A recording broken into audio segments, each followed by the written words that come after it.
Dans ce nouveau tutoriel, nous découvrons le framework Tonka de A à Z. Nous continuons avec la création de notre application To-Do List. Dans la vidéo précédente, nous avons créé notre entité étudiant avec ses attributs.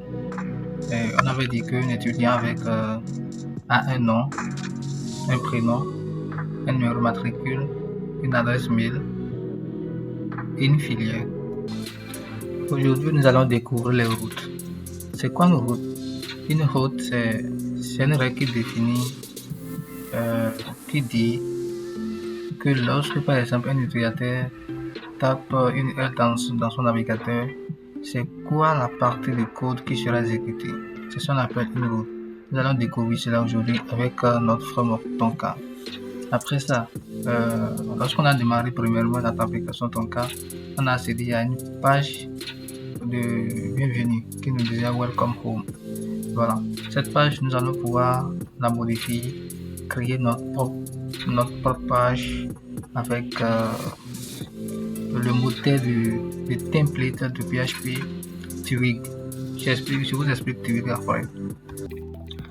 Ici, nous sommes dans la documentation de Tonka.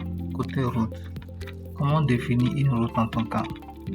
Là, on nous dit que d'abord pour retrouver les fichiers de route, je vais accéder au dossier route où je vais trouver un fichier qui s'appelle web. Donc, c'est dans ce fichier que nous allons définir toutes nos routes. Ce fichier se trouve exactement. Quand je viens là, je vais défiler, je prends route, je fais web et c'est là qu'est définie la route qui nous affiche la première page welcome de Tonka. C'est cette page là qui s'appelle welcome. Et donc, on lui a dit d'aller chercher une vue. La vue se retrouve où? La vue est justement la ressource welcome. Donc, vous allez voir Twig là devant le nom de welcome. Je vous explique ça plus tard. Du coup, pour définir cette route là avec Tonka, voilà comment ça se passe. D'abord, vous devez comprendre qu'une route, pour l'écrire, c'est une fonction qui retourne généralement une réponse. C'est soit une page, c'est soit un test, c'est soit un message ou tout ce que vous voulez. Donc ici, ça nous retourne juste un test qui dit basic route. On va voir ensemble comment définir ça, comment l'écrire et comment ça marche. Si je défile un peu en bas, les API route, voilà. Comment définir les API pour la route. Tout ce qui concerne les API, nous allons voir ça dans les prochaines vidéos. Donc, nous n'allons pas perdre assez de temps sur ce côté. Nous allons retourner dans notre VS Code et commencer par définir notre première route. Ici, nous allons définir notre première route. Pour l'instant, nous n'allons pas retourner une page, mais plutôt une réponse juste au navigateur. Là, par exemple, j'écris ma route qui utilise la méthode get. Là, par exemple, je vais taper dans mon URL quoi. Je fais coucou. Du coup, je vais créer une fonction. Je crée une fonction là. Dans ma fonction, je vais dire quoi? La fonction va retourner. Là, on ne veut pas retourner une page, on veut juste retourner une réponse. Donc, je fais response qui envoie. Donc, je fais les send qui va faire quoi?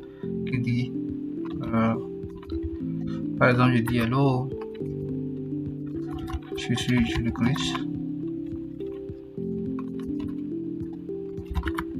Ça comme ça. Hello, je suis Jules Chris. Mon point virgule et point virgule. Je vais retourner dans mon navigateur et je vais taper coucou /coucou. On va voir ce que ça va donner. Donc, sur la première page d'accueil, je fais /coucou. Et il me dit hello, je suis Jules Chris. Je vais essayer de zoomer pour que vous voyez bien. Voilà, c'est bien écrit là. Hello, je suis sur le Chris. Donc je retourne mon navigateur.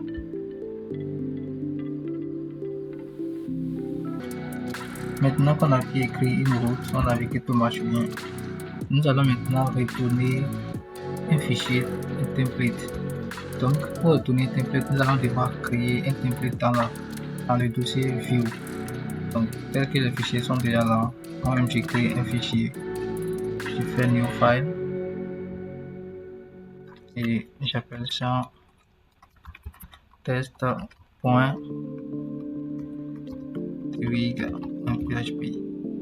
Ça veut dire des Twig, c'est un moteur de template pour PHP. Donc c'est un outil qui permet de séparer le code PHP à l'affichage HTML. Donc pour ne pas mélanger, ils ont intégré ce petit système là qui va nous séparer le code PHP de HTML. C'est plus facile à gérer comme ça. Donc ici c'est une page HTML que je fais là. Sur ma page HTML, je fais un H1 où je vais dire je suis sur une page simple. J'écris ça comme ça. Donc dans mon fichier de route, je vais faire comment? Je vais commenter ceci. Donc dans le fichier de route, je vais créer une route qui utilise la fonction get et qui va retourner l'URL lorsque je vais taper quoi dans mon navigateur. Donc je vais taper test. Donc lui il va retourner aussi. Donc j'ai créé une fonction à l'intérieur.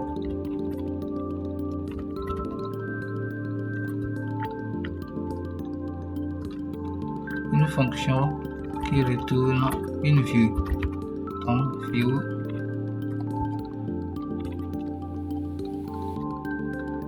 la vue qui s'appelle test. Donc je n'écris plus les tweaks, j'écris seulement des tests et puis ça marche. Donc je mets le point virgule, la syntaxe de PHP. Je vais retourner là dans mon navigateur. Dans l'URL, on a dit qu'on va lui passer test. Quand je fais ça, bam, je suis là, je suis une page simple et ça marche correctement. C'est génial ça. Nous aurons maintenant la possibilité de créer toutes les pages pour notre application To-Do List.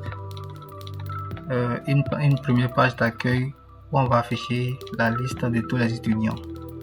Un bouton disponible où quand on clique, on va pouvoir ajouter un étudiant avec ces informations, le nom, prénom, le mail, le matricule, sa filière. Après ça, on doit pouvoir voir les détails d'un étudiant. Éditer les informations d'un étudiant, c'est-à-dire modifier ces informations. S'il s'appelait papa, je l'appelle maman désormais. Après ça, on doit pouvoir aussi supprimer un étudiant carrément de notre liste. Donc, c'est tout ce que nous voulons faire. C'est les fonctionnalités de base quand nous voulons maîtriser un framework ou un langage. Mais nous allons réserver cette partie pour la prochaine vidéo. Donc, on se retrouve à plus tard.